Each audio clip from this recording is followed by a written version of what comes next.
오늘 함께 묵상할 말씀은 역대상 5장 1절로 10절 말씀입니다. 1절 이스라엘의 장자 르우벤의 아들들은 이러하니라.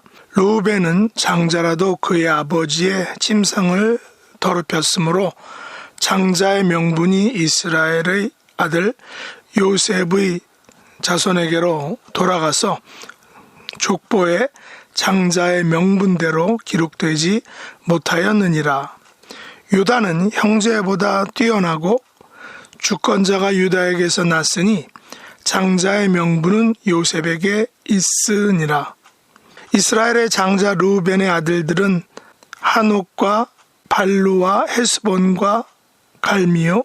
요엘의 아들은 스마야요. 그의 아들은 고기요. 그의 아들은 시므이요. 그의 아들은 미가요. 그의 아들은 르아야요. 그의 아들은 바알이요. 그의 아들은 부에라이니 그는 르우벤 자손의 지도자로서 아수르 왕 디글랏-빌레셀에게 사로잡힌 자라. 그의 형제가 종족과 계부대로 우두머리 된 자는 여이엘과 스가랴와 벨라니. 벨라는 아스의 아들이요 세마의 손자요 요엘의 증손이라. 그가 아르엘에 살면서 느보와 바알므온까지 다다랐고 또 동으로 가서 거주하면서 유브라데 강에서부터 광야 지경까지 다다랐으니 이는 길르앗 땅에서 그 가축이 번식함이라. 사울 왕 때 그들이 하갈 사람과 더불어 싸워 손으로 쳐 죽이고 길르앗 동쪽 온 땅에서 장막에 거주하였더라. 아멘. 오늘 말씀의 제목은 장자의 명분입니다. 역대상 6장은 요단 동쪽의 지파들인 르우벤과 갓 그리고 므낫세 반 지파의 족보를 기록하고 있습니다.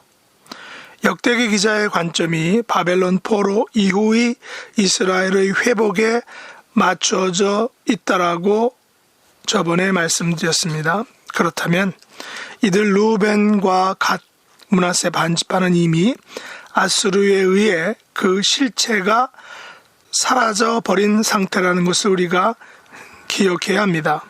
그럼에도 불구하고 역대기 기자는 포로 후 회복기에는 이스라엘의 삶에서 더 이상 중요하지 않게 된 그들의 실체가 상실된 이들 세 지파의 족보까지 포함시켜서 포로 후 회복기에 대한 정당성과 중요성을 강조하기 위해서 이들의 족보를 강조하고 있다는 사실을 우리가 기억해야 한다는 것입니다.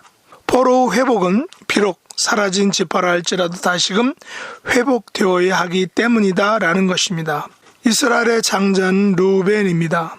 그러나 르우벤이 장자라도 그의 아버지의 침상을 더럽혔으므로 장자의 명분이 이스라엘의 아들 요셉의 자손에게로 돌아갔다라고 역대기 기자는 말합니다.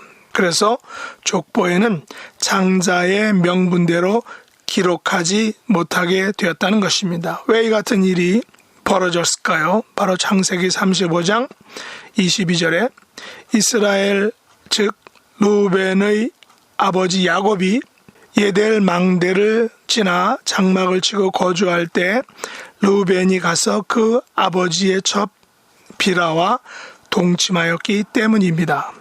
이 사건으로 야곱은 창세기 49장 3절과 4절에서 르우벤에게 마지막으로 이렇게 유언을 했습니다.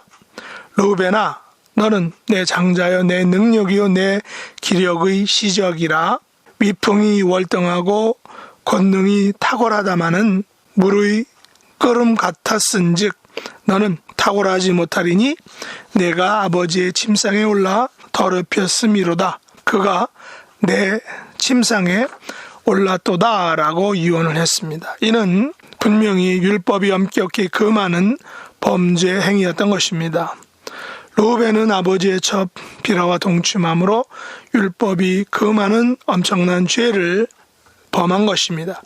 아마도 르우벤은 성급하고 교만하게 자기의 장자의 권리를 주장한 것 같습니다. 왜 르우벤은 장자임에도 불구하고 제사권은 레위인에게로, 통치권은 유다에게로, 장자권은 요셉에게로 넘어갔을까요? 성경의 이야기를 통해 유추해 본다면 동생들이 요셉을 시기하여 그를 죽이려고 했을 때 적극적으로 만류하지 못하고 단지 피를 흘리지 말라라는 권고만 했기 때문인지 모릅니다. 그리고 온 가족과 함께 베델로 올라가던 중에 그의 소모인 비라와 통관했기 때문인 것입니다. 물론 성경 이야기를 보면 르우벤은 자기의 생모 레아가 아버지 야곱으로부터 사랑을 받지 못한 것에 대한 분명한 상처가 있을 것입니다. 한 번은 밀 거둘 때에 르우벤이 합한 채를 발견하여 어머니 레아에게 드렸습니다. 그러나 라헬은 합한 채를 요구하였고 레아는 자기 남편도 빼앗더니 이제는 내 아들의 합한 채까지 빼앗으려느냐 라고 말했습니다. 이에 라헬은 남편 야곱과 레아의 잠자리를 조건으로 합한 채를 차지했던 것입니다. 사실 이런 광경을 목격한 르우벤으로서 작은 어머니 라헬에 대한 마음이 좋지 않았을 것입니다. 그래서인지 몰라도 작은 어머니의 시녀인 비라와 동침을 한 것입니다. 이는 인륜에 반하는 행위로 훗날 아버지 야곱으로부터 마지막 유언에서 엄청난 책망을 받게 됩니다. 그리하여 요셉 지파에게 장자권이 넘어갑니다. 요셉은 후일에 므낫세 에브라임을 낳습니다. 므낫세가 장자이지만 장자권은 차자인 에브라임에게 넘어갑니다.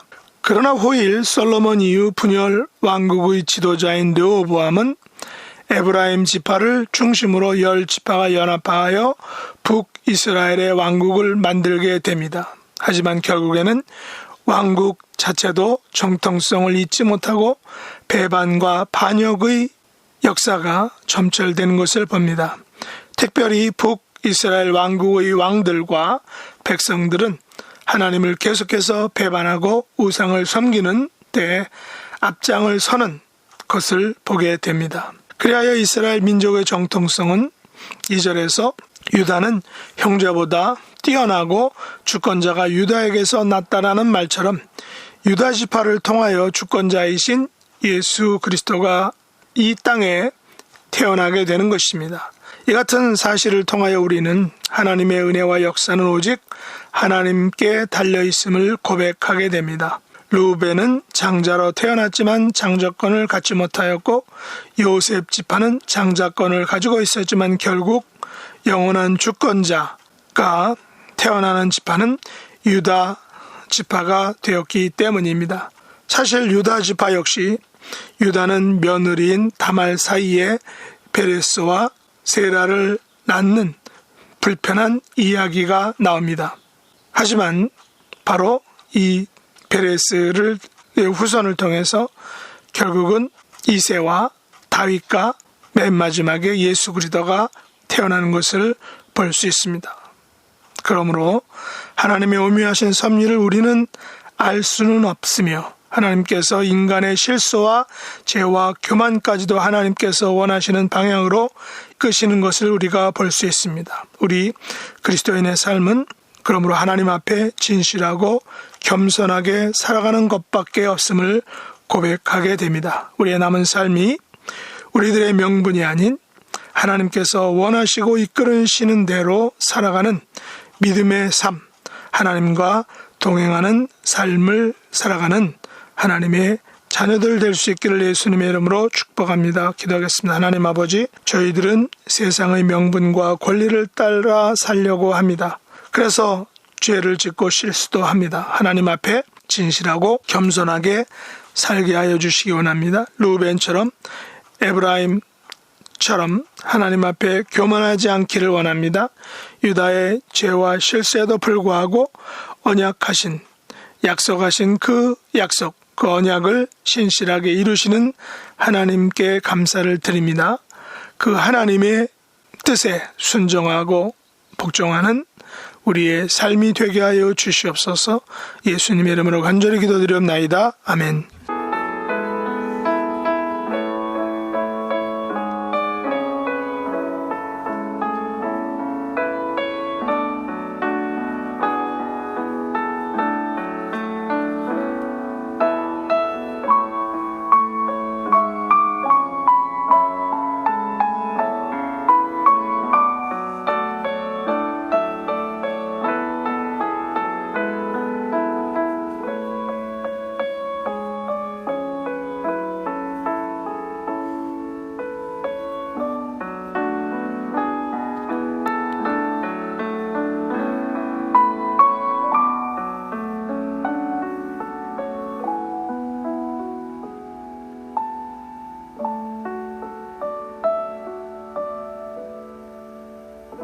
하늘에 계신 우리 아버지여, 이름이 거룩히 여김을 받으시오며 나라의 임하옵시며 뜻이 하늘에서 이룬 것 같이 땅에서도 이루어지이다. 오늘날 우리에게 일용할 양식을 주옵시고 우리가 우리에게 죄 지은 자를 사하여 준 것 같이 우리 죄를 사하여 주옵시고 우리를 시험에 들게 하지 마옵시고 다만 악에서 구하옵소서. 대개 나라와 권세와 영광이 아버지께 영원히 싸움나이다. 아멘.